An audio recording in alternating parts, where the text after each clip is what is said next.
నమస్కారం. మనతో పాటు డాక్టర్ జంధ్యాల శంకర్ గారు ఉన్నారు. వారికి ఇప్పుడు 90 ఏళ్ళు. 90 ఏళ్ళు నిండాయి. 91 అడుగు పెడుతున్నారు. విజయవాడకి మొట్టమొదటి మేయరు. వారు బై ప్రొఫెషన్ డాక్టరు. వాళ్ళ ఫ్యామిలీలో అందరూ డాక్టర్సే. రాజకీయాల్లో ఉంటూ కూడా చాలా ఆరోగ్యకరమైన వాతావరణంలో రాజకీయాల్లో ఉండి మంచి పేరు తెచ్చుకున్నారు. విజయవాడ మేయర్‌గా కూడా చాలా గొప్ప పేరు తెచ్చుకున్నారు. వారు డాక్టర్‌గా ఉంటూ వాళ్ళ పిల్లల్ని కూడా అంతమంది డాక్టర్లుగా తయారు చేస్తూ మంచి డాక్టర్లుగా వాళ్ళు కూడా మంచి పేరు తెచ్చుకుంటున్నారు. అలాగే డాక్టర్‌గా అనేక మందికి, లక్షలాది మందికి వైద్యాన్ని అందించి ఆరోగ్యాన్ని ఇస్తూ తను కూడా ఎంతో ఆరోగ్యంగా ఫిట్‌గా ఉన్నారు. 90 ఇయర్స్‌కి ఇప్పటికీ వారు చాలా ఫిట్‌గా ఉన్నారు. అన్ని రకాలుగా మెంటల్‌గా, ఫిజికల్‌గా. వారి యొక్క ఫిజికల్ ఫిట్‌నెస్ యొక్క రహస్యాలు, సీక్రెట్స్, అలాగే ఇల్ హెల్త్ ఎందుకొస్తోంది, డిఫరెంట్ జనరేషన్స్‌ని వారు ఎన్నో ఏళ్ల నుంచి గమనిస్తూ ఉన్నారు. ఒక వైద్యులుగా, ఒక సీనియర్ మోస్ట్ సిటిజన్‌గా వారిని అడిగి హెల్త్ టిప్స్, హెల్త్ కాన్షియస్‌నెస్ ఈ విశేషాలన్నీ తెలుసుకునే ప్రయత్నం చేద్దాం. నమస్కారం డాక్టర్ గారు. నమస్కారం శర్మ గారు. సార్, మీకు 90 ఏళ్ళు చాలా ఫిట్‌గా ఉన్నారు. మొట్టమొదటి ప్రశ్న ఏంటంటే, మీ ఆరోగ్య రహస్యం ఏంటి? What are the secrets of your fitness? ఏవండి రహస్యం అంటే ఏమిటండి? ఎవరికీ చెప్పకూడదనే కదా! అదని బయట తెమ్మంటున్నాం. మామూలుగా ఆరోగ్యం అంటే కొన్ని ప్రిన్సిపల్స్ లైఫ్‌లో ఉంటే ఆరోగ్యంగా ఉంటారండి. దానికి తగ్గట్టు భగవంతుడి మీద నమ్మకం ఉండాలి. ఆయన యొక్క బ్లెస్సింగ్స్ కూడా ఉండాలి. మనం ఎంత జాగ్రత్తగా ఉన్నా కూడా అది కూడా అవసరం మనకి. ఇంకా ఏం చెప్పండి? ఏం స్పెసిఫిక్‌గా ఆన్సర్ చేయమంటారు? ఈ 90 ఏళ్ల మీ ఆరోగ్యకరమైన జీవితంలో ఇలా ఫిట్‌గా ఉండటానికి ఏమేమి కారణాలు అయి ఉంటాయని ఒక డాక్టర్‌గా మీరు అనలైజ్ చేస్తే? ఒకటి ఉందండి. ఏదో ఆయుర్వేదంలో చెప్తారు, దుఃఖత్రయాభిఘాత 3 రకాల దుఃఖాలున్నాయి. అందులో ఒకటి ఫిజికల్ పెయిన్. అంటే ఏంటంటే, ఒక రిక్షావాడు చిన్న యాక్సిడెంట్ అయి కాలు విరిగిందనుకోండి, వాడి సంపాదన ఆగిపోతుంది. దాంతో పెళ్ళాం బిడ్డని పోషించడం ట్రబుల్ వస్తుంది. దాంతో అదొక ఆదికం. తర్వాత ఏంటంటే, మన ఇదేంటంటే అంత కుటుంబంలో మంచి ఫ్యామిలీ అంతా బాగుందండి. అందులో ఏంటంటే ఏదో పిల్లలకి పెళ్లి కాలేదు, లేకపోతే సరిగ్గా కుర్రాళ్ళు చదవటం లేదు. దానివల్ల ఇవన్నీ కూడా ఈ పెయిన్స్ ఉండేటువంటి పేరెంట్స్. అలాగే మూడోది ఏమిటంటే, చక్కటి కుటుంబంలో పెళ్ళామో ఎవరో చచ్చిపోయారనుకోండి, ట్రమెండస్ ఎఫెక్ట్ ఉంటుంది ఫ్యామిలీలో. ఈ రకాల 3 ఆధ్యాత్మికం, ఆది దైవికం, ఫిలసాఫికల్, ఈ 3 దుఃఖాల వల్ల వచ్చే పెయిన్స్. అంటే అందుకని ఆయుర్వేదం సైన్స్ ఆఫ్ లైఫ్ అన్నారు. ఈ 3 జాగ్రత్త చేసుకోవాల్సిన అవసరం ఉంది. ఉదాహరణకి ఫర్ ఎగ్జాంపుల్ మనం చక్కగా భోంచేస్తున్నాం, లేకపోతే మంచి వైటమిన్స్ అన్నీ తీసుకొని ఏదో జాగ్రత్తలు తీసుకుంటాం అని అనుకున్నాం అనుకోండి, కానీ మెంటల్‌గా అనేక వర్రీస్ ఉండొచ్చు. అవన్నీ పెట్టుకోకూడదు. సో ముఖ్యంగా నిజం చెప్పాలంటే 1987 నవంబర్ 1తో నేను బైపాస్ సర్జరీ చేయించుకున్నాను. అబ్బో! అప్పుడు నాకు అంతా 54 ఏళ్ళు ఎంతో ఉందండి. అట్లాంటిది మరి నేను తిరుపతికి నడిచి ఎక్కాను, కొండలు గుట్టలు తిరిగాను, మానసరోవరం వెళ్ళాను. అన్ని నడక అంతా ఉండేది. అక్కడ ఏమిటంటే కొన్ని ఫిజికల్ ఎఫర్ట్స్ చేసుకోవాలి. అదేమిటంటే మనలో కొన్ని ప్రిన్సిపల్స్ ఉండాలండి. అదేమిటంటే ఫుడ్ విషయంలో చాలా కేర్ఫుల్‌గా ఉండాలి. నేను ఫుడ్ విషయంలో చాలా కేర్ఫుల్‌గా ఉంటాను. అంటే ఏమిటంటే ముఖ్యంగా ఇతర వాళ్ళకి వచ్చానుకోండి, రోజు భోంచేసే దాంట్లో సగమే భోంచేస్తాను. That is very important.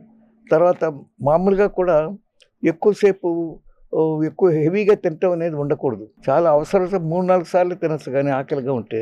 తర్వాత ఏమిటంటే నాకు వాళ్ళు ఆపరేషన్ చేసినప్పుడు అమెరికాలో డాక్టర్లు ఏం చెప్పారంటే, ఒక భోజనం అయ్యాక ముఖ్యంగా బైపాస్ చేసుకున్నాడు ఒక 40 నిమిషాలు రెస్ట్ తీసుకోమన్నారు. ఎందుకంటే బ్లడ్ అంతా స్టమక్‌కి డైవర్ట్ అవుతుంది. డైవర్ట్ అయ్యేటప్పటికి మిగతా పార్ట్స్‌కి బ్లడ్ ఎక్కువ వెళ్ళదు. అక్కడికే వెళ్ళాల్సిన అవసరం ఉంది అనుకోండి, ఎక్కువ శ్రమ పడుతుంది హార్ట్. అందుకని రెస్ట్ తీసుకుంటే ఆ సమస్య ఉండదు. అయితే మామూలుగా రెస్ట్ అంటే నిద్రపోవటమా? పనుకోవటమా? నో. జస్ట్ రెస్ట్ అంటే భోజనం చేశాక ఒక ఈజీ చైర్‌లో పడుకొని కాళ్ళు చాపుకొని రిలాక్స్ అయితే చాలు. ఆ టైంలో నిద్ర వస్తే తప్పు చేసుకోలేదు. కానీ మామూలు వాడికి ఏం చెప్తారు, వాక్యం మైల్ ఆఫ్టర్ మీల్ అని అంటూ ఉంటారు. జనరల్‌గా ఆరోగ్యం ఉండేవాళ్ళు ఆ పని చేయొచ్చు. కానీ బైపాస్ ఇలాంటివన్నీ చేసుకున్న వాళ్ళు. అంతకన్నా ఒక మోస్ట్ ఇంపార్టెంట్ ఏంటంటే మెంటల్‌గా హ్యాపీగా ఉండటానికి ప్రయత్నం చేయాలి. 2 ఉన్నాయి. భగవద్గీతలో స్థితప్రజ్ఞుడు అంటారు. ఏదో బంగా ఏదో లాటరీ పెద్ద సంతోషం పొంది గుండె బద్దలు ఒక్కర్లేదు.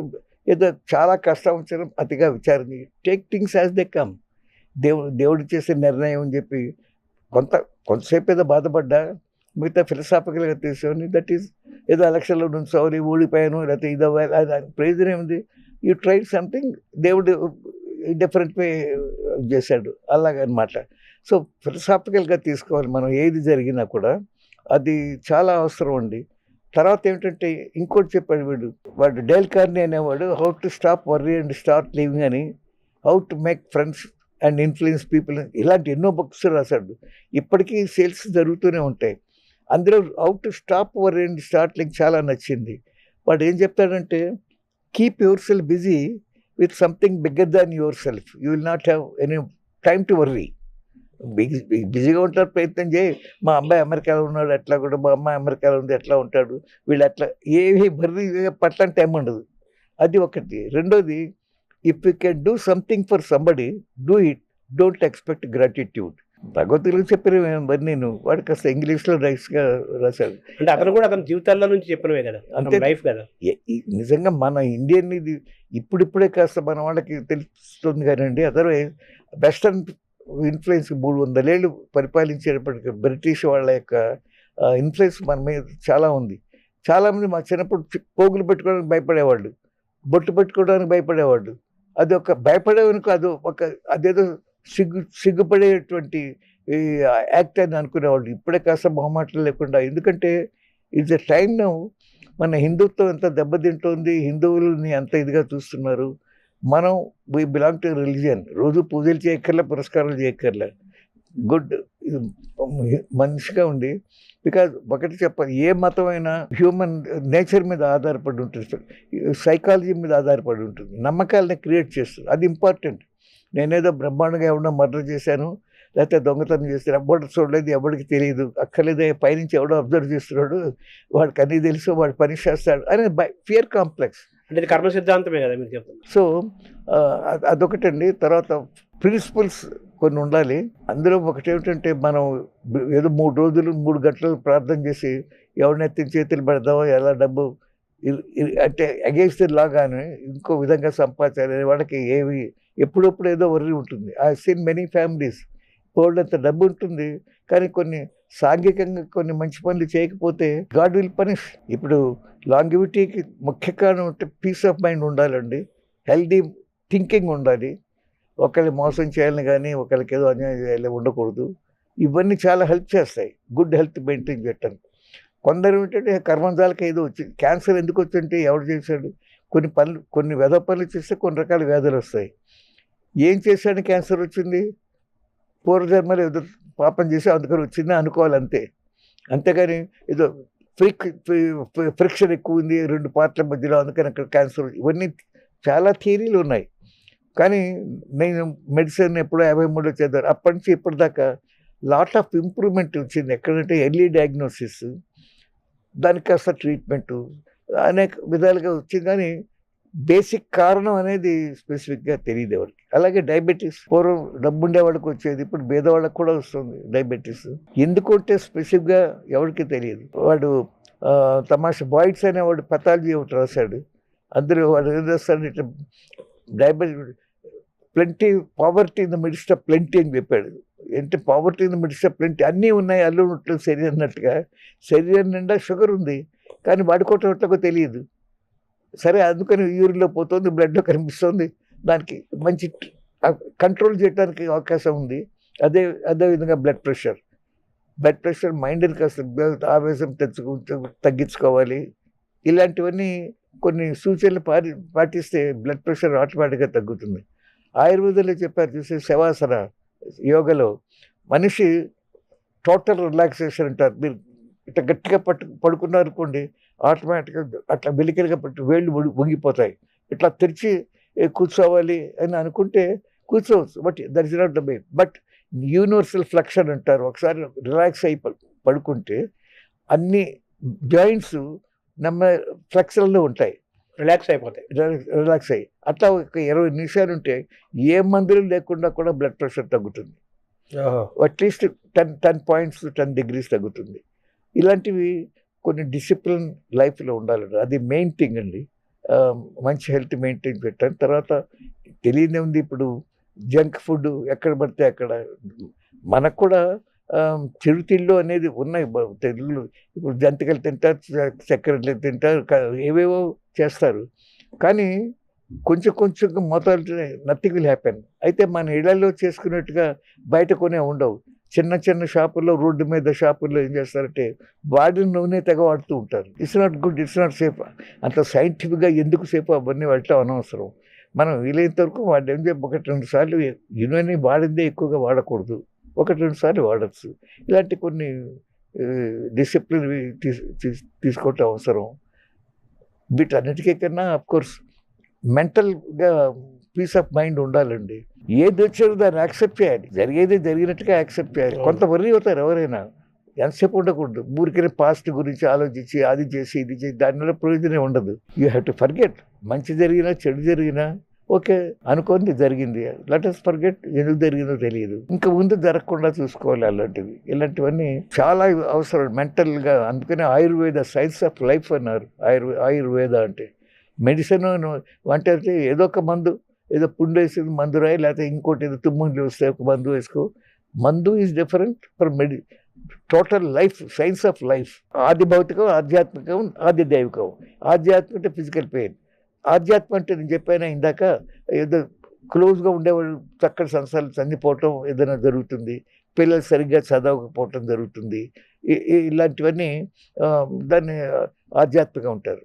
ఆది దైవికం అంటే మంచి పొలాలు ఉన్నాయి, పొలాలు సంక్రాంతికి పంట చేతికి వస్తుంది, బ్రహ్మాండంగా పనిచేసే వాళ్ళందరికీ కూడా డబ్బులు అన్నీ ఇస్తూ ఉంటారు. కానీ ఏం జరుగుతుంది, సునామీ వస్తుంది, తుఫాను వస్తుంది, పంట పోతుంది. వాడు అప్పు చేసి అనేక మందులన్నీ తెచ్చి అనేక విధంగా. సో అది దైవికం. అది దైవికంగా కూడా అది ఇవన్నీ they causes diseases in the human being. So వాటిని తట్టుకోవటానికి ఏమిటంటే మానసికం మనం నేర్చుకోవాలి. కొన్ని ప్రిన్సిపల్ జరిగేవి జరుగుతూ ఉంటాయి, మనం ఏమి తప్పు చేయకుండా ఉండటానికి ప్రయత్నం చేయాలి. ఆ పైన దేవుని యాక్సెప్ట్ ఇట్, అది ఇంపార్టెంట్ అండి. ఇప్పుడు నేను వచ్చినా మనం యాక్సెప్ట్ చేయాలి, అంటే మానసికంగా మనం ప్రిపేర్ అవ్వాలి, అన్నిటినీ సమానంగా తీసుకోవాలి. ఇప్పుడు జీన్స్ యొక్క పాత్ర ఎలా ఉంటుంది సార్ ఆరోగ్యం మీద? జీన్స్ అండి యా అసలు వంశపారంపర్యంగా thieves are made but not hereditary ఏవో చెప్తారు. మనకి జాతకాలు చూడటం అనేక ఎందుకు చూస్తున్నారంటే తల్లిదండ్రుల నుంచి అనేక పోలికలు వస్తాయి. పోలికలు అంటే మొహం మీద ఫిజికల్ ఫీచర్సే కాకుండా మేనరిజమ్స్లో కానివ్వండి, నిర్ణయాలు ఎంచుకోవటం అన్నిట్లో డెఫినెట్గా జీన్స్ ఎఫెక్ట్ చాలా ఉంటుందండి. అందుకనే మన వాళ్ళు చాలా కేర్ఫుల్గా చూస్తూ ఉంటారు. అయితే ఏంటంటే వెస్ట్రన్ కంట్రీస్లో ఏదో లవ్ చేస్తారు, పెళ్లి చేసుకుంటూ ఉంటారు, అయితే అంతసేపు కోర్టుగా తిరుగుతూ ఉంటారు. ప్రతి 4 మ్యారేజ్లో 3 డైవర్స్ అవుతారు కేసులు కూడా ఉన్నాయి. అది మన ఇండియాలో కూడా స్టేజ్ వస్తుంది అన్ఫార్చునేట్లీ. బికాజ్ మన యంగర్ జనరేషన్లో ఈ వెస్ట్రన్ ఇన్ఫ్లుయెన్స్కి చాలా బానిసలు అవుతున్నారండి. నిజం చెప్పాలంటే నేను అమెరికాలో చాలా కాలం ఉన్నాను, వెళ్ళి అమెరికాలో ఉండే మన వాళ్ళు ఎంత శ్రద్ధాభక్తులతో మన పండగలు పద్ధతులు చేస్తున్నారో నేను మొహమాటలో కూడా చెప్పాలండి. అట్లా తద్ది ఏంటో ఏమిటో అమెరికాలో తెలుసుకున్నా. అంతకుముందు ఏదో మన ఇంట్లో అట్లా తద్ది అనేవాళ్ళు, ఏదో అట్లు గిట్లు ఇచ్చుకోవడం, బట్ ఏమిటి సిగ్నిఫికెన్స్ అలాంటివన్నీ. తర్వాత చక్కగా మన వాళ్ళు ఉపనయనాలు చేస్తున్నారు, లేకపోతే మంచి పెళ్ళిళ్ళు చేసేటప్పుడు పెళ్ళిళ్ళు చేస్తున్నారు, చక్కగా బ్రాహ్మణ్ పెట్టుకొని చక్కగా ప్రింట్అవుట్ చేస్తున్నారు ఇంగ్లీష్లో ప్రతి ఈవెంట్కి. వాట్ ఈస్ ద సిగ్నిఫికెన్స్, ఇదేమిటి ఇదేమిటి ఇదేమిటి, ఇది ఎందుకు చేస్తున్నారు. సో వెస్ట్రన్ పీపుల్ గెస్ట్ ఎవరినో వచ్చినా, ఇంకో నార్త్ ఇండియన్స్ ఎవరినో వచ్చినా అసలు ఈ మంత్రాల సిగ్నిఫికెన్స్ ఏమిటి అనేది ఇక్కడ తెలియట్లే. ఏదో వచ్చాడు సత్యావ్రత అంటే మీకు ఏమంటే గంటలు చేయమంటారా, 4 గంటలు చేయమంటారా అని అడిగే పరిస్థితిలో మనం ఉన్నాం ఇక్కడ. వేరే they do it so systematically and physical అంటే చేసి నమ్మకం ఉండేవాళ్ళు. అది ఇప్పుడు బాగా కల్టివేట్ అవుతుంది పూర్వం కన్నా. అసలు మీ లైఫ్ స్టైల్ ఎలా ఉంటుంది సార్? మార్నింగ్ నిద్ర లేచినప్పటి నుంచి మీ ఎలా అలవాటు? అంటే యాక్టివ్గా మొత్తం మీద నేను I keep myself very busy అండి. ప్రస్తుతం ఏమిటంటే I'm very busy, extremely busy, but jack of waters master of none అన్నట్టుగా కాకుండా బిజీగా ఉంటుంది. కానీ నో ప్రాక్టీస్ నథింగ్, నేను అన్నీ వదిలేసాను. Everything is doing well. జనరల్గానండి మార్నింగ్ పూట I get up, have cup of coffee తాగి వాకింగ్కి వెళ్తాను. ఎన్ని గంటలకు లేస్తారు సార్ మార్నింగ్? 5:30, 6కు లేస్తానండి. మా అయితే మ్యాక్సిమం 6:30 ముందు లేచి కప్ కాఫీ తాగి వాకింగ్కి వెళ్తాను. At least 40 minutes to 1 hour. That helps a lot. ఎందుకంటే walking is the best exercise అండి. మన చేతులు కాళ్ళు అన్నీ ఆడుతుంటే మీకు ప్రతి పార్ట్ ఆఫ్ ద బాడీకి సర్క్యులేషన్ వెళ్తుంది. That is very important. మీరు చూస్తుంటారు కొందరు పేషెంట్లని అట్లాగే మంచం మీద పడుకోబట్టి బెడ్ సోర్స్ వస్తాయి. ఎంత హారిబుల్ సఫరింగ్ అనమాట. అందుకని ఇప్పుడు ఏదో అనేక ఇంప్రూవ్మెంట్స్ వచ్చాయనుకోండి ట్రీట్మెంట్లో, అటు తిప్పి మెడ కింద సాఫ్ట్ వాటర్ బెడ్స్ అని ఏదో చేసి బెడ్ సోర్స్ రాకుండా చూస్తున్నారు. ట్రీట్మెంట్ ఆ విషయాల్లో చాలా ఇంప్రూవ్మెంట్ జరిగింది. అందులో ఇప్పుడు కంట్లో క్యాటరాక్ట్లు అవి తీసుకోండి, ఏదైనా చూసి ఎంత ఫెంటాస్టిక్ డెవలప్మెంట్ వచ్చింది సర్జరీస్లో. బట్ న్యాచురల్ వాక్ అనేది చాలా ఇంపార్టెంట్ అండి. తర్వాత నథింగ్ లైక్ యోగా. ఇప్పుడు వెస్ట్రన్ కంట్రీస్లో యోగా ఎంత పాపులర్ అయిందంటే ఎవరు ఊహించలేరు. బికాజ్ ఇంట్లో ఖర్చు లేకుండా కూర్చొని చేసే ప్రక్రియ, బాడీ ఎక్సర్సైజ్, మెంటల్ ఎక్సర్సైజ్ యోగాని మించింది లేదు. They all realized it. అంటే నేను యోగా పెద్దగా చేయకపోయినా but most of the things I follow silently. 45 నిమిషాల నుంచి 1 అవర్ వాకింగ్ చేసిన తర్వాత మళ్ళీ ఇంటికి వచ్చి మెడిటేషన్ అలాంటివి ఏం చేస్తారా? యోగా లాంటివి meditation sometimes by walking I do a lot of meditation. తర్వాత ఇంటికి వచ్చినప్పుడు దేవుడు బన్నీ కాస్త పూలు చేస్తాను. అంత దేవుడి దగ్గర ఎక్కువ స్పెండ్ చేయడం టైము. బట్ మానవ సేవే మాధవ సేవ అన్నట్టుగా చెప్పాను. కుడి చేతితో చేసే పైన అరం చేతికి తినట్టుగా you help people if you can. Don't expect gratitude. టెరిఫిక్గా ఫాలో అవుతాను నేను. నాకు దాని మంచి ఫలితాలు కూడా వస్తాయి. I got lot of examples. ఎక్కడో ముక్కు తెలియని వాడు ఎక్కడైనా సహాయం చేశాడు. అది I can't imagine that kind of. అంటే మనం చేస్తున్న సహాయము ఏమి ఆశించకుండా చేసే సహాయానికి అనేక రూపాల్లో మనకు కూడా సహాయం అందుతూ ఉంటుంది. కాంపౌండ్ ఇంట్రెస్ట్ వస్తుంది. అదే ఇంకా అసలు వడ్డీలు అసలు వడ్డీ, చక్ర వడ్డీ, భారీ వడ్డీలతో వస్తుంది. దేవుడే ఇస్తాడు. అది ఇస్తాడు, మనం ఏం ప్రయత్నం చేయక్కర్లేదు. ఈ బ్రేక్ఫాస్ట్ టైమింగ్స్ ఎన్ని గంటలకు? నేను పూర్వం తినేవాడిని, ఇప్పుడు మానేశాను. బ్రేక్ఫాస్ట్ మానేసా. ఇలా fruit or something, just cup of coffee, some fruit. Again 12:30 ఆ టైంలో వెరీ లైట్ మీల్. చెప్పాను కదా, హాఫ్ స్టార్వేషన్తో మామూలుగానే చాలా తక్కువ తింటాను. ఇతర ఊళ్ళకి వస్తే ఇన్ఫ్యాక్ట్ నిన్న చాలా గొప్ప సమావేశం జరిగింది. మన నోరి దత్తాత్రేయ గారు one of the top most oncologist, అంటే క్యాన్సర్ ట్రీట్మెంట్లో ఆయన వచ్చారు. బజార్ చీఫ్ మినిస్టర్ కూడా వచ్చాడు. అనుకోకుండా 2 గంటల పైన మీటింగ్ జరిగింది. అందరూ చక్కగా మాట్లాడారు. ఇంటికి వచ్చారు, ఏం భోజనం చేయలేదు. ఒక కప్ ఆఫ్ మిల్క్, ఇదే ఫ్రూట్ జ్యూస్, ఏదో ఫ్రూట్ అది తీసుకున్నాను. సో మార్నింగ్ బ్రేక్ఫాస్ట్ మానేశారు. 12-12:30 లైట్గా మీల్స్, ఏదో ఒక పప్పు లాంటిది, ఒక కూర, సాంబార్, రసం, కర్డ్స్. తర్వాత ఈవినింగ్ అండి no meal, regular meal at all. Even భోజనంలో కూడా అన్నం తక్కువ, మిగతావన్నీ ఎక్కువగా ఉండేట్టుగా తింటారు. కర్రీస్ పార్ట్ దట్ ఈస్ మోర్గా ఉండేట్టుగా. సాయంత్రం పూట ఏదో 2-3 ఇడ్లీలు, లేకపోతే 2 చిన్న దోశలు, 2 చపాతీలు, 2 పూరీలు అట్లా తీసుకుంటాను. Fruit fruits I like very much. Fruits పూర్వం కొన్నాళ్ళు పాలు తాగేవాడిని, ఇప్పుడు మజ్జిగ మళ్ళీ సరదాగా తాగినా అని అనిపిస్తుంది. తర్వాత ఆల్ సడన్ ఒక మంచి స్నేహితుడు, ఆయుర్వేద స్నేహితుడు ఏం చెప్పంటే 2 డ్రగ్స్ రెగ్యులర్గా వేసుకోమన్నాడు. అశ్వగంధ ఒకటి, శిలాజిత్ ఒకటి. ఏదో డోస్ చెప్పాడు, 2 డేస్ మాత్రం అది ఇదని. They are really good. Stamina ఇస్తుంది, నీరసం అది ఎక్కువ రాకుండా హెల్ప్ చేస్తుంది. తర్వాత బైపాస్ చేసుకున్నాక ఏదో దాని సర్క్యులేషన్ బాగా జరగటానికి, క్లాట్స్ ఫామ్ ఉండటానికి అలాంటి మెడిసిన్స్ ఏవో తీసుకుంటాను. ఎన్ని గంటలకు పడుకుంటారు సార్? మీ ఈవినింగ్ డిన్నర్ ఎన్ని గంటలకు అయిపోతుంది? ఈవినింగ్ 8 to 9 కానీ నేను తీసుకోనండి. తర్వాత 11 దాకా నేను పేపర్ చదవటం, పుస్తకం చదవటము, లేకపోతే మన టీవీ చూడటము అన్నీ చేస్తుంటాను. టీవీ కూడా న్యూస్ ఐటమ్స్ చూస్తాను తప్ప ఈరోజు వరకు ఏ ఒక్క సీరియల్ కానీ లేకపోతే ఏ ఒక్క సినిమా కానీ చూడలేదు టీవీలో. వాటికి ఎడిక్ట్ అవ్వలేదు అంటే ఎడిట్ కాలేదు. ఏదో వార్తలు చూడటము, వాస్తవం ఇంటర్నేషనల్ న్యూస్ అది చూస్తుంటారు. తర్వాత మీరు మేయర్ అంటే రాజకీయాలనే చెప్పాలి కదా. అందులో విజయవాడ అంటే ఒక పొలిటికల్ క్యాపిటల్ అంటారు. ఉమ్మడి ఆంధ్రప్రదేశ్ ఉన్నప్పుడు. ఇప్పుడు విజయవాడ అంటే ఒక పొలిటికల్ రాజధాని, రాజకీయ రాజధాని, పొలిటికల్ క్యాపిటల్ అంటారు ఆంధ్రప్రదేశ్, ఉమ్మడి ఆంధ్రప్రదేశ్. అటువంటి విజయవాడలో మీరు మేయర్ అయ్యారు. అది ఎలా సాధ్యమైంది? అది వెరీ గుడ్ క్వశ్చన్ అండి. మా నాన్నగారు ఎంత బిజీ డాక్టర్ అయినా కూడా దాదాపు 40 ఏళ్ళు కౌన్సిలర్గా ఉన్నారు. తర్వాత మున్సిపల్ చైర్మన్గా కూడా చేశారు. ఆయన చైర్మన్గా ఉన్నప్పుడు 1959లో నా పెళ్ళయింది. అంటే మే 20 నేను 66వ మ్యారేజ్ యానివర్సరీ చేసుకుంటాను. మా పిల్లలు 89లో నేను మేయర్గా ఉన్నప్పుడు జరిగింది.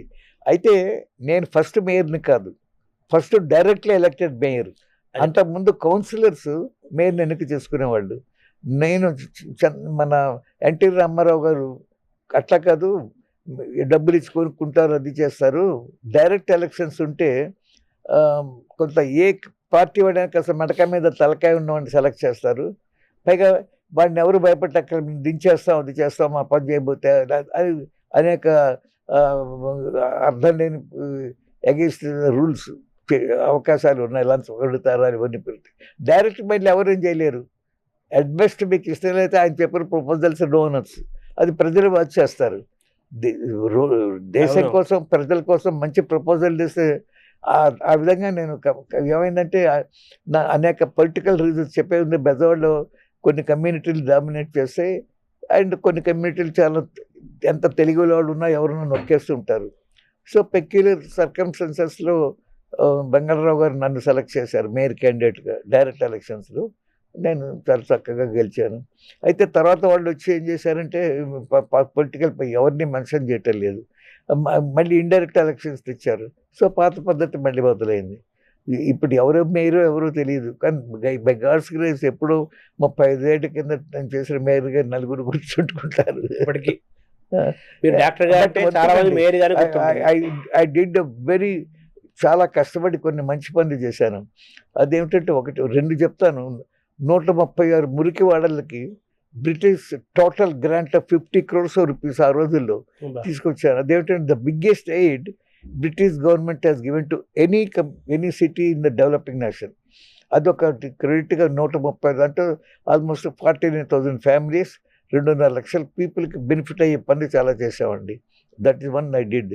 సెకండ్ థింగ్, బెజవాడ సంగతి తెలిసిన బ్లేజ్వాడ అనేవాడు అర్ధరాత్రి 2 3 వరకు కూడా బొడగాళ్ళు కొట్టేది. ఎందుకంటే కొండల మీద బోడికొండలు అంటే ఒక చుట్టూ ఉండేది కాదు.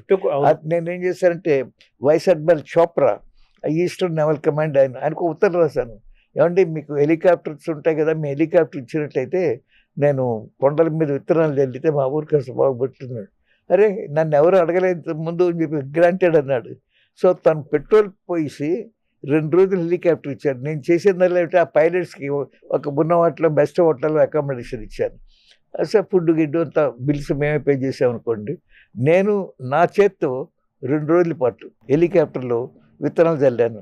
గ్రీనరీ కోసమా అండి? గ్రీనరీ ముందు ఏమిటంటే మాకేమైతే అటు సన్లైట్కి హీట్ వచ్చేసి రేడియేషన్ ఆఫ్ హీట్ బడగాలు కొట్టేది రాత్రి పూట. అది ఆగిపోయింది. ఎందుకంటే మొదట్లో వాటిని వాటి కొమ్మలుగా ముంచేసి ఏదో కోతులు విరిచేసి అని చెప్పి వాళ్ళు వంట చెరుకు వాడుకునేవాడు. తర్వాత వాళ్ళు రియలైజ్ చేశారు ఇప్పుడు 30 అడుగులు ఎత్తు 20 అడుగులు చెట్లు వచ్చినాయండి, అసలు బడగాళ్ళు అంటూ తెలియదు. 1935లో నేను పుట్టినప్పుడు బెజవాడలో టెంపరేచర్ 121 degrees Fahrenheit అండి. 120 ఇప్పుడు 40 degrees సెల్సియస్ కన్నా ఇది అవుతుంది. అప్పుడు ఏమైంది, 120 ఈక్వల్ టు అబౌట్ 40 అవుతాయి. తర్వాత అప్పుడు తూములు ఉండేవి కదా కడగటానికి, వాటి బెరడా కొట్టి గడపల వరకు నీళ్లు పోసి కొత్త జారిపోతూ పోసి చేసి వట్టి వేళ్ళ తడకలు పెట్టి ఒక సర్వీస్ రెగ్యులర్గా నీటితో తడుపుతూ ఉండే ఏర్పాటు చేసి సర్వ్ అయ్యాయి అన్నమాట. అంత బెడిగి ఉండేది అప్పుడు. జనరల్గా బిజినెస్ పీపుల్ బిజినెస్ చేసేవాళ్ళు, అలాగే రాజకీయాల్లోకి వచ్చిన వాళ్ళు అంతకుముందు ఆరోగ్యంగా ఉన్నా కానీ బిజినెస్లోకి వచ్చిన తర్వాత డబ్బులు సంపాదించినా కానీ ఆరోగ్యాన్ని కోల్పోవటం, అలాగే రాజకీయాల్లోకి వచ్చిన తర్వాత ఒత్తిళ్ళు, ప్రతివ్యూహాలు, కుట్రలు, కుతంత్రాలు, తను కాపాడుకోవటం కోసం రకరకాల దీంతో ఒత్తిడికి గురయ్యి వాళ్ళు అనారోగ్యానికి గురవుతుంటారు. ఇలా బిజినెస్ పీపుల్, రాజకీయ నాయకులు. మీరు రాజకీయాల్లోకి వచ్చి కూడా మీ ఆరోగ్యం దెబ్బతినకుండా ఎలా కాపాడుకున్నారు? వెరీ సింపుల్ అండి, క్లీన్ మైండ్ ఉండాలి. ఎవ్రీ మినిట్ మీకు అధికారం ఉంటుంది కదా, నలుగురికి సహాయం చేయడానికి ప్రయత్నం చేయాలి. That I been keeping in mind which I did. అప్పటికి ఇప్పటికీ అఫీషియల్ సర్కిల్లో కానీ they all respect me because నేను రూల్స్కి వ్యతిరేకంగా వాడికి ఇల్లు పర్మిషన్ ఇవ్వండి, ఏదో కాస్త వైలేషన్ చేస్తున్నాడు, లేకపోతే లంచాలు తీసుకోండి అంటే మీ అందరికి మీకు తెలియదే ఉంది, ఎమ్మెల్యేలు కౌన్సిలర్స్ రిక్షాలో తిరిగే కౌన్సిలర్ కార్లు కొంటున్నారు. ఇప్పుడు 4 కోట్లు 2 కోట్లు ఖర్చు పెడుతున్నారు ఎలక్షన్స్ కింద. మీకేం ఖర్చు అయింది అప్పుడేమన్నా? మంచి క్వశ్చన్ ప్రశ్న వేశారు. నిజం చెప్పాలంటే డైరెక్ట్ ఎలక్షన్ 50 డివిజన్లో ఒక డివిజన్లో కార్పొరేటర్గా ఉండేవాడే 2-3 కోట్లు ఖర్చు పెడుతున్నాడు. ఇప్పుడు నాకు మీరు చాలా మంది 20,000 ఖర్చు అయింది. ఎందుకంటే నేను చెప్పాను 50 డివిజన్లో నాకు వెంగళరావు గారు మేయర్ క్యాండిడేట్గా సెలెక్ట్ చేసినప్పుడు, జలగం వెంగళరావు గారా? జలగం వెంగళరావు గారు కాంగ్రెస్ ప్రెసిడెంట్గా ఉండేవాడు. అవును. అప్పుడు NT Rama Rao chief minister, Telugu Desam rule చేస్తుంది. ఉండి నన్ను సెలెక్ట్ చేశాక అందరితో చెప్పాను, బాబు అనుకోకుండా నన్ను సెలెక్ట్ చేశారు, మీ డివిజన్లో మీకు ఎలాగ ఓటు అడుగుతారు కదా, మాతో పాటు మా మేయర్ క్యాండిడేట్ శంకర్ గారు, ఆయనకి దయచేసి ఓటేయండి అని మీరు అడగండి, ఏదో ఫ్యాంప్లెట్ అని ప్రింట్ చేసి నేను ఇస్తాను, అందుకు మీకు అందరికి తలో 2,000 ఇస్తాను. వాడు ఇంతేనండి, అంతకన్నా ఇవ్వలేనే బాబు. నేను నలుగురిని అడిగి ఇప్పుడు కొన్ని కులాల వాళ్ళండి, మతాల వాళ్ళండి, అరే మనవాడు చిన్నవాడు అని చెప్పి కమ్యూనిటీ వచ్చి ఫండింగ్ చేస్తారు. నాకు అలాంటిది ఏమీ లేదు. మా వెరీ క్లోజ్ ఫ్రెండ్స్, మా చుట్టాలు ఎవరొకళ్ళు తలో 1000 ఏదో వాళ్ళ కార్డులో పంపించారు. అంతా కలిపి ఒక 30-40 వేలు ఖర్చు అయిందండి. అందులో ఒక 20,000 నా ఫ్యామిలీ ఖర్చు, నా ఫ్యామిలీ ఓన్ ఖర్చు. మొత్తం టోటల్గా మీరు విజయవాడ, మా బ్రదర్స్, మా సిస్టర్స్ వాళ్ళు ఎవరు వచ్చారు. టోటల్గా మీరు విజయవాడ లాంటి మహానగరానికి మీరు మేయర్ అయినప్పుడు, ఎలక్షన్ ద్వారా మేయర్ అయినప్పుడు టోటల్గా మీకు అయిన ఖర్చు 40,000, 20,000, 20-30,000 అండి. మేమైతే 40,000 మ్యాక్సిమం. 50 డివిజన్లో ఓటు కోసం నేను ప్రయత్నం చేసింది. ఓవరాల్ టోటల్ 40,000 ఖర్చు అయింది. అంతే. ఒక 20,000 మీరు సొంతంగా పెట్టుకున్నారు, ఒక 20,000 ఫ్రెండ్స్ ఎవరో వాళ్ళు వాలంటీరీగా, మొత్తం అంతా 40,000. 40,000కి ఇప్పుడు ఒక మధ్యాహ్నం మార్నింగ్ బ్రేక్ఫాస్ట్ బిల్ కూడా సరిపోదు. ఈ కార్యకర్తలు ఉంటారు కదా, అవును, వాళ్ళకి టిఫిన్ కాఫీలకే సరిపోదు. తర్వాత మీ నాన్నగారి యొక్క ఇన్ఫ్లుయెన్స్ మీ పైన ఏమైనా ఉందా? ఉందండి, చాలా ఉంది. ఎందుకంటే వెరీ ఫ్యూ ఈ such a wonderful doctor. General Dakshinamurthy hospital అని జేడీ హాస్పిటల్ అంటే ధర్మాసుపత్రి అనేవాళ్ళు. ఎవరైనా వచ్చి ముందు ఏదైనా ఇస్తే తీసుకునేవాడు కానీ ఇంత ఇవ్వని అడిగేవాడు కాదు. అంతకన్నా 1929లో బెజవాడలో 3 కార్లు ఉండేవి, 3 కార్లు. అందులో ఒక కారు, మొదటి కారు మా నాన్నగారు. 29లోనే మా నాన్నగారు ప్రాక్టీస్ మొదలెట్టారు. మా కార్లో ఎప్పుడు తర్వాత ఆయన లైఫ్లో ఎప్పుడు కొత్త కారు కొనలేదు. పాత కారు దెబ్బతింటే ఇంకో పాత కారు కొనేవాడు. ఎందుకంటే ఆయన సంపాదన లిమిటెడ్గానే ఉండేది, ఫ్యామిలీ. అదే కాకుండా ఆయన ఎందుకు కూడా చెప్పారు కొలదు అంటే, మా కారులో ఇప్పుడు ఒక పలుగు, ఒక గమేడ, ఒక పార ఉండేవి. అనే పల్లెటూరు నుంచి మనకు ఎవరు వస్తే పరిగెత్తి కారులో డ్రైవర్ని పెట్టుకొని వెళ్తుంటే పెద్ద గుంటలన్నీ ఉండే కదా పూర్వం. ఇప్పుడు కూడా చాలా రోజు పల్లెటూరు రోడ్లు దిగి ఆ గుణపంతో అటు ఇటు సర్ది, పారతో మట్టంతా సర్ది, అవసరం ఇవి వేరే పక్కన ఉంటే తీసుకొచ్చి గమేళతో అలా డ్రైవరు మొత్తం బండి లాగిచ్చేవాడు. అక్కడికి వెళ్ళి ఆ పేషెంట్ని ఎక్కించుకొచ్చేవాడు తన కారులో. హాస్పిటల్లో పెట్టుకొని ట్రీట్ చేసి, ఏమిటే అక్కర్లేదు కాస్త మీరు డబ్బులు పెట్టి పండు తినేవాడు. మరీ పేదవాళ్ళు అయితే. ఇంకోటి ఎవరైనా అయితే ఏదో మీకు తోచిందేమో అన్నాడు. 2 ఎగ్జాంపుల్స్ చెప్తానండి మీకు, నాకే ఫ్యాసినేటింగ్. మా ఫాదర్, నేను అమెరికా నుంచి తిరిగి వచ్చిన ఒక నెలలో, నేను అప్పుడు అమెరికాలో న్యూక్లియర్ మెడిసిన్ చేసి వచ్చాను. అక్కడ వచ్చినప్పుడు 4 రోజుల్లో మా ఫాదర్ గారు మాసివ్ హార్ట్ అటాక్ చచ్చిపోయారు. So everybody said nuclear medicine అంటే రేడియో ఐసోటోప్స్ వాడి క్యాన్సర్ డిటెక్షన్, అనేక డిటెక్షన్. అప్పుడు that was the most latest technology. అయితే వచ్చే అందరూ ప్రాక్టీస్ చేయమని సరే అని చెప్పేసి పెద్ద సీనియర్ డాక్టర్, నువ్వేం భయపడకయ్యా, మీకు ఏదైనా ప్రాబ్లం ఉంటే మేము తెలుస్తుంటాం అని చెప్పి అంత సపోర్ట్ ఇచ్చింది. ఎందుకంటే 3 ఏళ్ళు 4 ఏళ్ళు అంతకుముందు ఏసీ హాస్పిటల్, ఏదో తిరుపూర్ గవర్నమెంట్ హాస్పిటల్లో పనిచేశాను, ఎంప్లాయీ స్టేట్ ఎక్స్చేంజ్ వాళ్ళ దాంట్లో. దాన్ని అప్పుడేంటో ఎక్కువగా సరదాగా తినడానికి ఏదో దొంగ నొప్పులు పెట్టుకొని సర్టిఫికేట్ కోసం వచ్చేవాడు తప్ప, పిల్లలు డాక్టర్ని ఎదుర్కొని ఏమంటే సర్టిఫికేట్ పెద్ద సమయం పోయిందని తిట్టేవాడు. అట్లాంటిది లక్కీగా నాకు నేను చేరినప్పుడు, ఇప్పుడు 61 ఆ ప్రాంతంలో నుండి చేరినప్పుడు ఫ్యామిలీకి ఎక్స్టెండ్ చేశారు. వాడు దొంగ సర్టిఫికేట్ అడగచ్చు, కానీ బాగా జబ్బు పడ్డ వాళ్ళ కుర్రాడుకో, వాళ్ళ పిల్లవాడికో, వాళ్ళ వైఫ్కో మంచి మంది ఇస్తే అప్పటికి అసలు నమస్కారం డాక్టర్ గారిని గౌరవం పెరిగిందనమాట.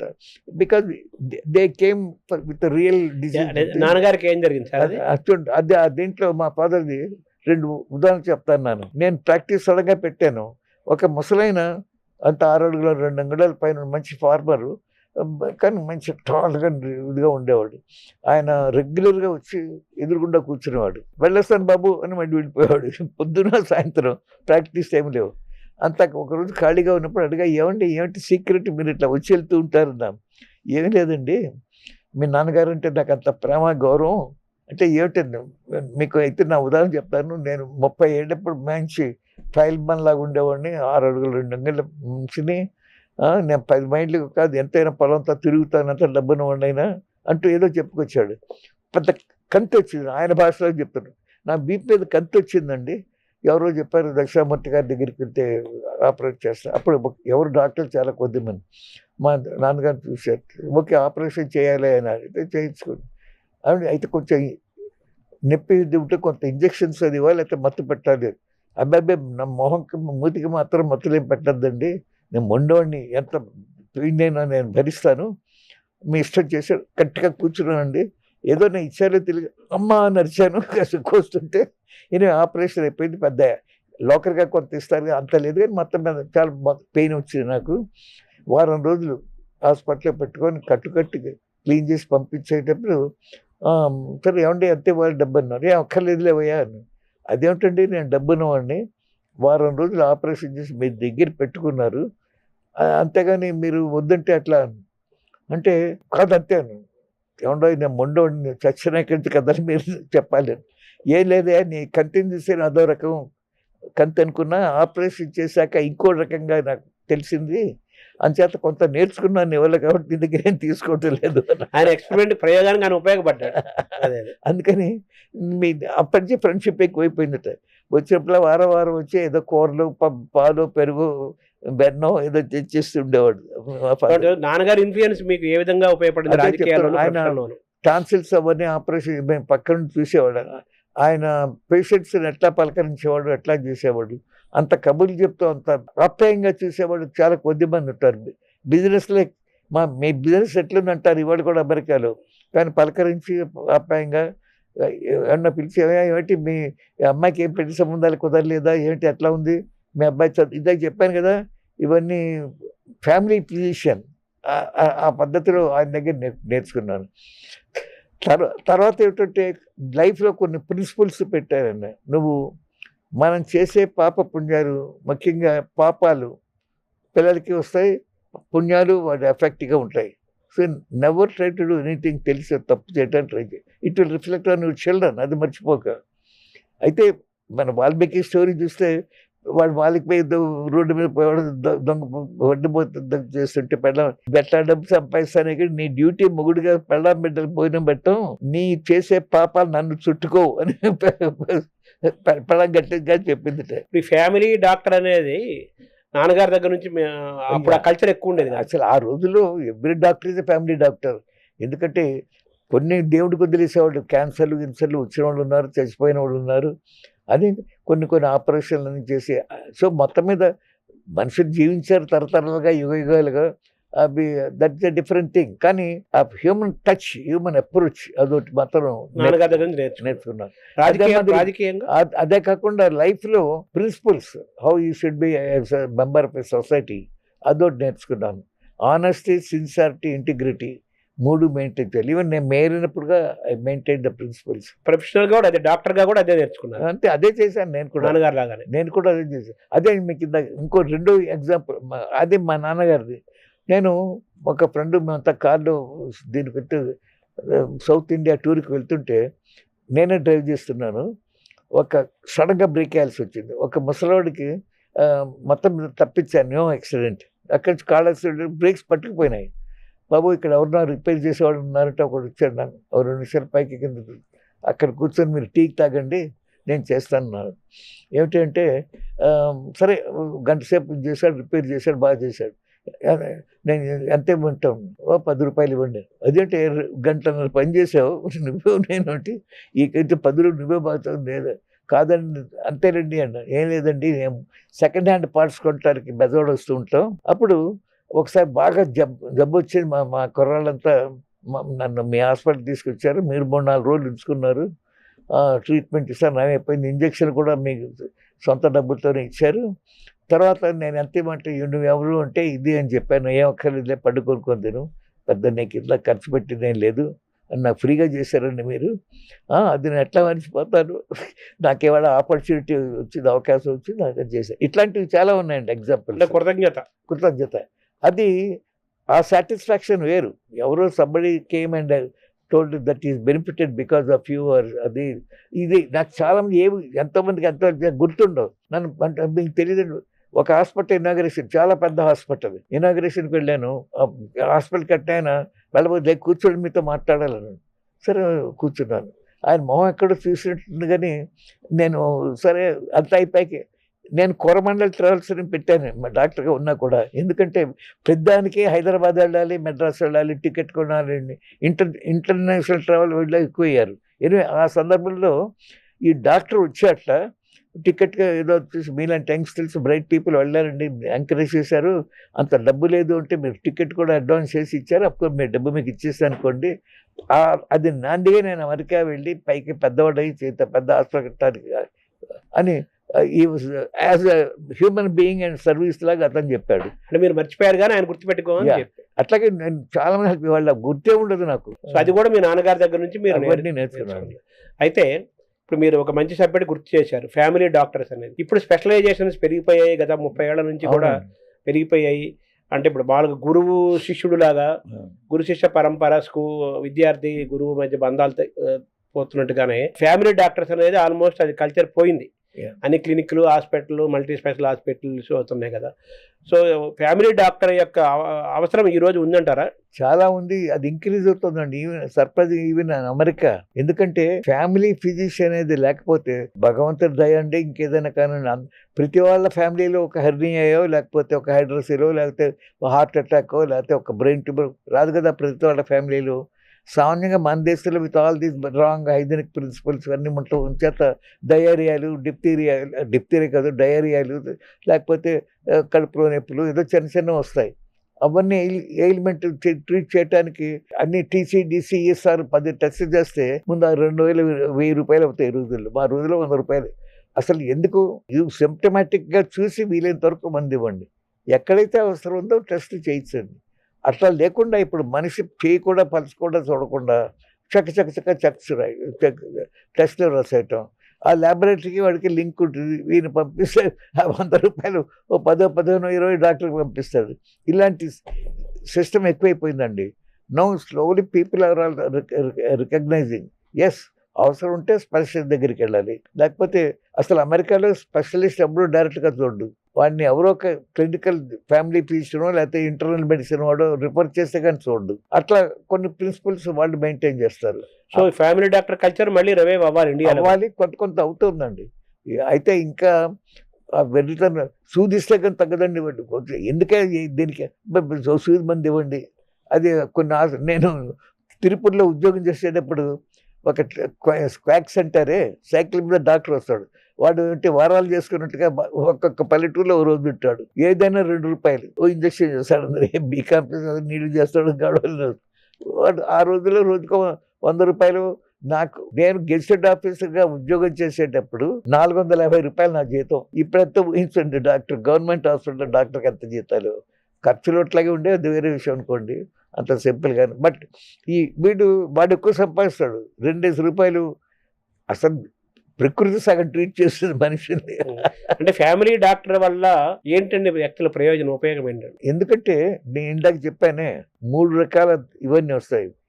నేను ఫ్యామిలీ డాక్టర్ అయ్యేటప్పటికి అనేక మంది వాళ్ళ యొక్క ఫ్యామిలీలో ప్రతి ఇష్యూలో నాకు తెలుస్తుంది.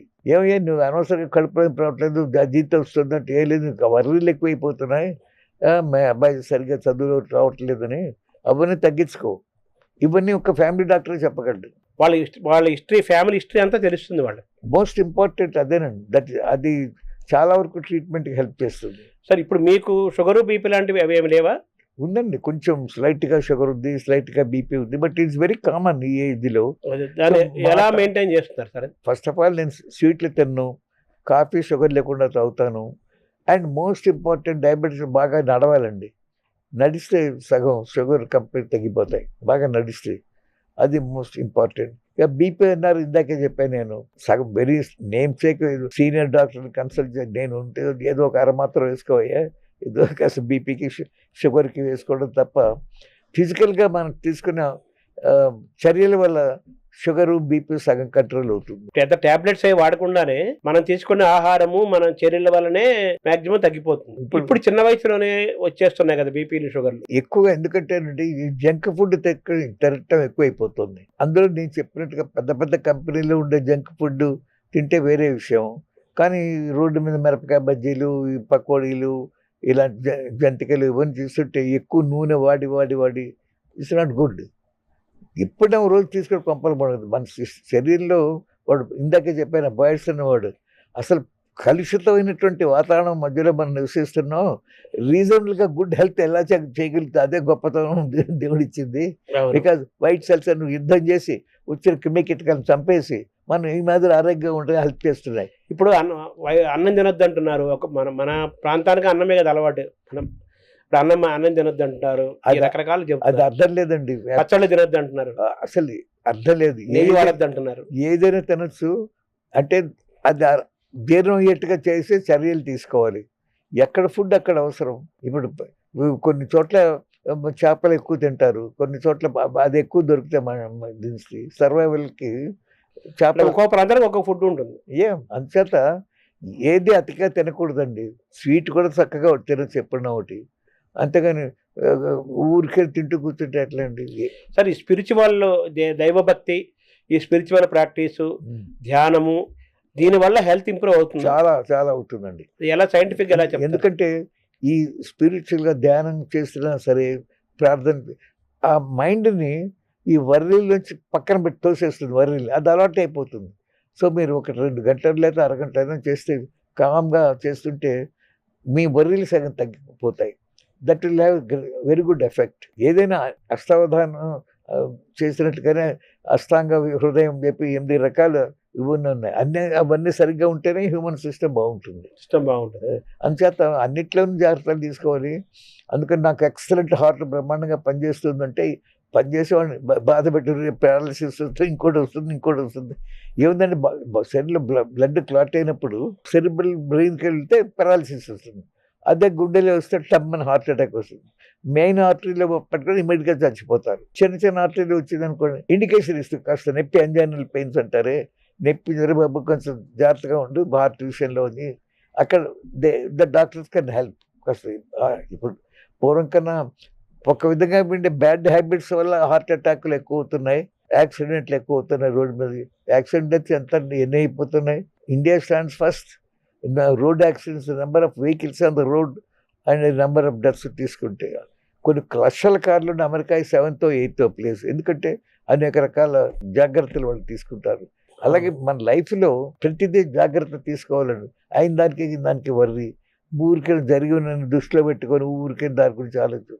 నేను నెక్స్ట్ డే మర్చిపోతాను. Something I don't like will have, okay, what do I care about it, ignore it. సరే, బుక్ రీడింగ్ అవి మీకు హ్యాబిట్ ఉందా? పుస్తకాలు చదవటం yeah, book that's a very good habit అండి. పుస్తకాలు చదవటం, మ్యాగజైన్స్ ఏదో ఒకటి చదువుతూ ఉండటం అనేది ట్రమండస్గా నాలెడ్జ్ ఇంప్రూవ్ అవుతుంది. అందులో ఏంటంటే పూర్వం ఏదో బ్రిటిష్ ఎన్సైక్లోపీడియా అల్మారంతా ఫుల్గా ఉండేది. ఏ అంటే ఒకటి, బి అంటే సిడి. ఇప్పుడేముంది, గూగుల్లో నొక్కితే వచ్చేస్తుంది మీకు కావాల్సిన information. But that is also good.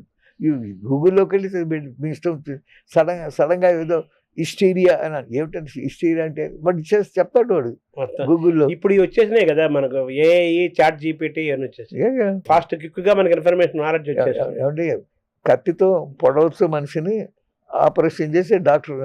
అట్లాగే ప్రతి గ్యాడ్జెట్స్తోనూ మంచి జరుగుతుంది, చెడు జరుగుతుంది.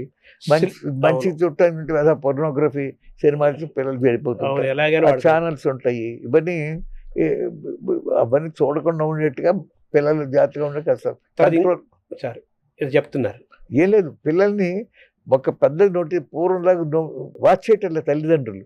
అమ్మ వర్క్ చేస్తూ తండ్రి వర్క్ చేస్తూ వాడు ఎట్లా చదువుతున్నాడు అంతా కూడా పట్టించుకోరు ఎక్కువ. ఏదో అమ్మమ్మలు తాతలు ఉంటే వాళ్ళు ఏమైనా పట్టించుకుంటారేమో కానీ ఇప్పుడు అది దాని ఏమంటారు, ఉమ్మడి కుటుంబాలు ఒకటి లేవు కదా ప్రస్తుతం. అది అప్పుడు లేకపోవటం ఉంటే అందులో ఒక డిసిప్లిన్ అది ఉండేది. కానీ ఎవరు ప్రైవసీ వాళ్ళకి ఉండలేదు అని కొత్తగా ఆలోచించే వాళ్ళతో ఇబ్బంది అయిపోతుంది. సార్ తర్వాత ఇంకోటి, ఈ భార్యాభర్తల అనుబంధం ఉంటుంది కదా, యా అవి ప్రేమ పెళ్ళిళ్ళు అవుతున్నాయి, పెరుగుతున్నాయి, కానీ ఎక్కువ కాలం నిలబట్టలేదు. ఈవెన్ ప్రేమించి చేసుకున్న పెళ్ళిళ్ళు ఎక్కువ కాలం నిలబట్టలేదు, జంటలు కూడా ఎక్కువ కాలం నిలబట్టి 20 ఏళ్ళు 30 ఏళ్ళు కాపురం చేసిన తర్వాత కూడా ఇప్పుడు విడాకులు సిద్ధమవుతున్నారు. ఇలాంటి యొక్క అన్ని జరుగుతున్నాయి కదా సమాజంలో. అవును, ఇది సోషల్ హెల్త్కి అంత మంచిది కాదు, అలాగే మనిషికి కూడా మంచిది కాదు కదా. Very true. సో దీన్ని ఎలా చూస్తారు సార్, భార్యాభర్తల బంధాన్ని, మ్యారేజ్ అని? అనేక రకాల ఎక్స్పోజర్ జరుగుతుంది ఇప్పుడు, టీవీలు అనండి, ఇంకోటి అనండి, పుస్తకాలు. దాంతో ఏంటంటే మామూలుగా పూర్వం ఏంటి, నాకు దేవుడు ఇది నిర్ణయం చేశాడు, వీడితో నాకు ముడిపెట్టి పెళ్లి చేశాడు, so I షిల్ try to adjust my self to his needs. Same thing మూడు అనుకోవాలి. మంచిగా చూడడం, మా అమ్మాయి ఏదో సినిమా యాక్ట్రెస్ లాగా లేదు, లేకపోతే ఇంకో సోషల్గా లాగా పాడలేదు, ఇవన్నీ పెట్టుకుంటే అట్లా.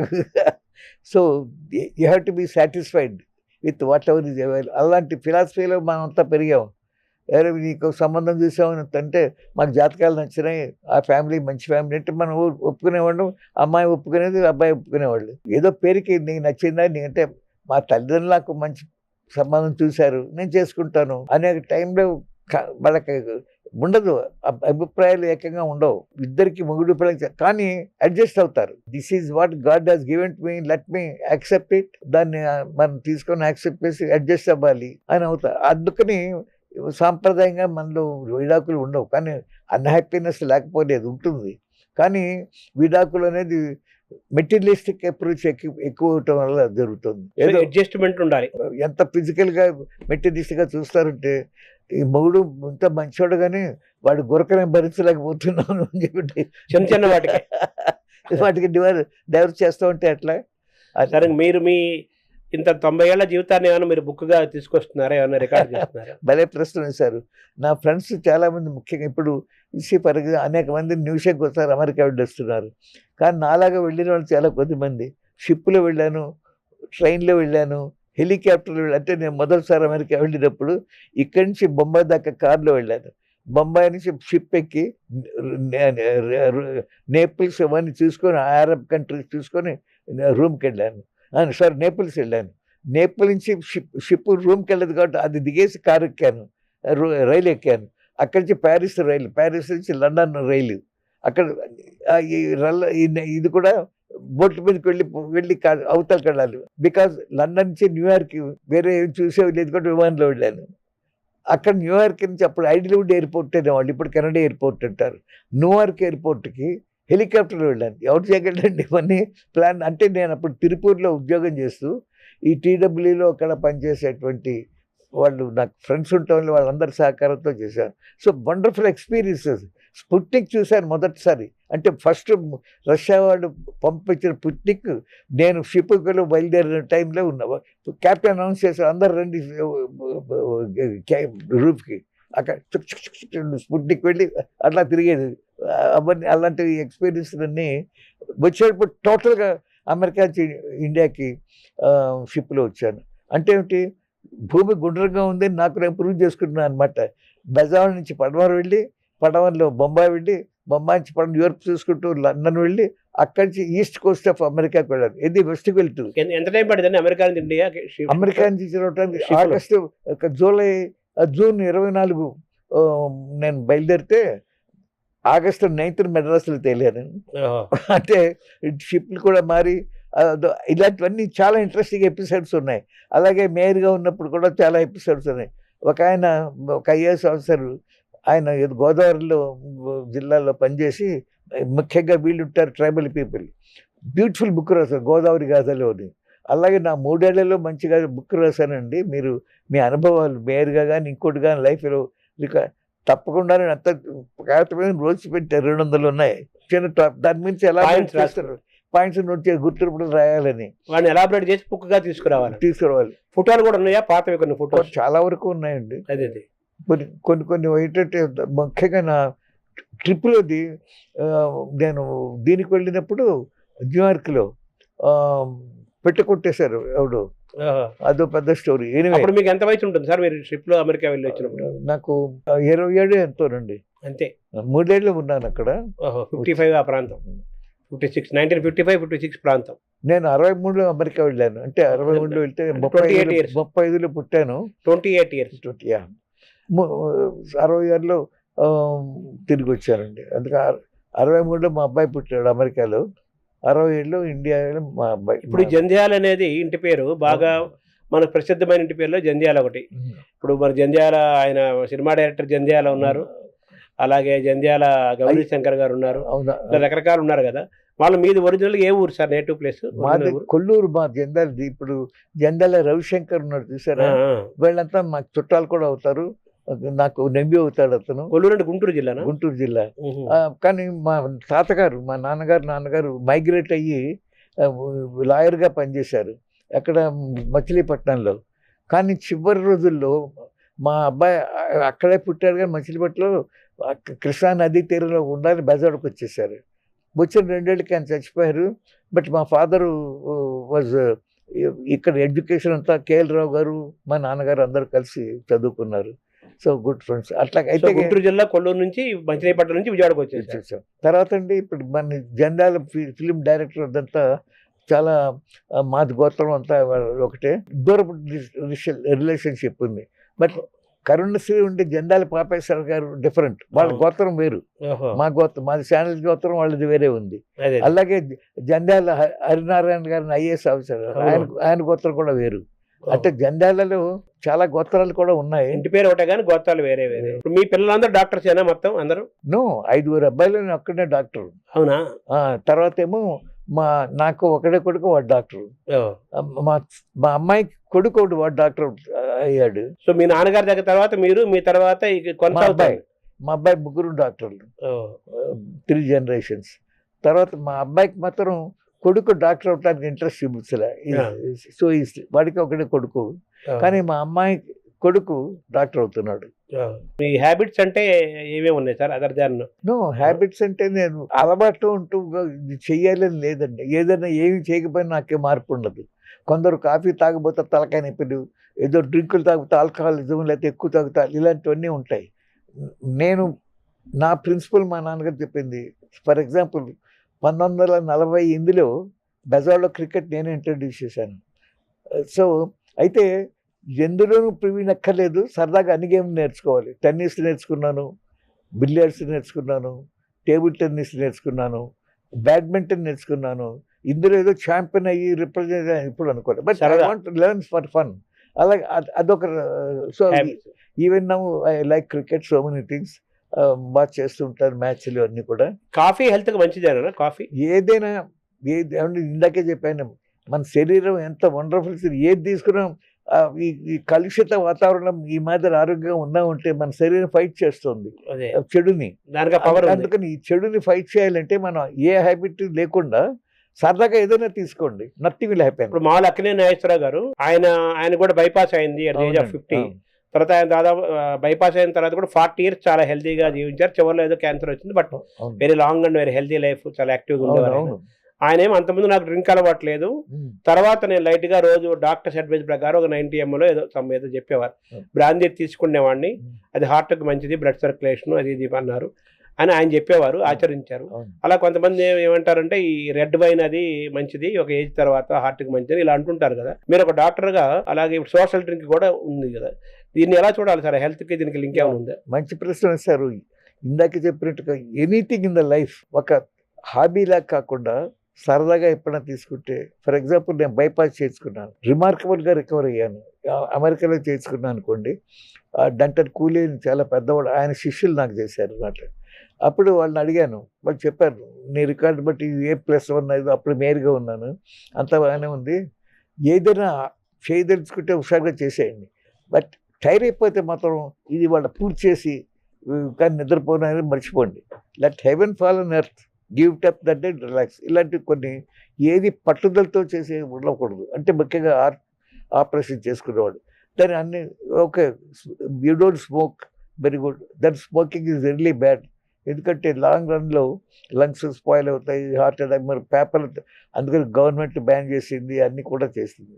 అలాగే ఆల్కహాల్ని కూడా అడ్వర్టైజ్మెంట్ని బ్యాన్ చేసింది. ఆల్కహాల్ కూడా నుండి ఒకటి సప్త వ్యసనాల్లో అదొకటి. ఋషులు కూడా ఏం చెప్పారంటే సప్త వ్యసనాలు బారి పడకుండా మమ్మల్ని కాపాడు ఆ శక్తి వద్దే అన్నారు, కానీ సప్తమ తీసేద్దరు అట్లా. దేవుడికి ఆ శక్తి లేదు. అంచేత సప్తమ వ్యసనాలకి బాగా కాకుండా ఉండే శక్తిని మమ్మల్ని అడిగారు.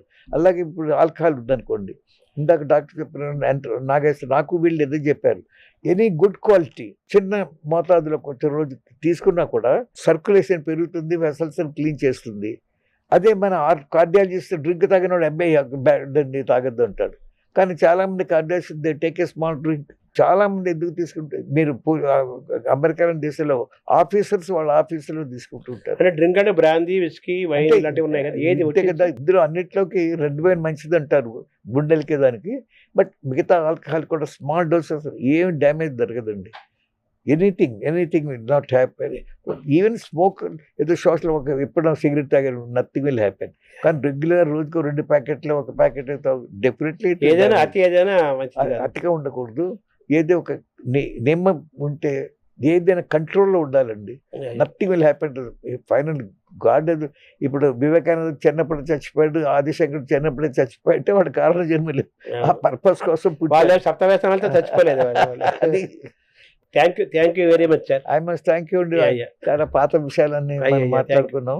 అంటే మొత్తం అంతా సహజంగా మాట్లాడుకుంటూ మీ ఆరోగ్య రహస్యాలు, తద్వారా మనిషి ఆరోగ్యంగా ఉండాలంటే ఏమేం చేయాలి, ఏమేం చేయకూడదు, ఎలా ఉండాలి, ఎలా ఉండకూడదు, మీ జీవితాల నుంచి తెలుసుకునే ప్రయత్నం చేశాం. నమస్కారం నమస్కారం అండి.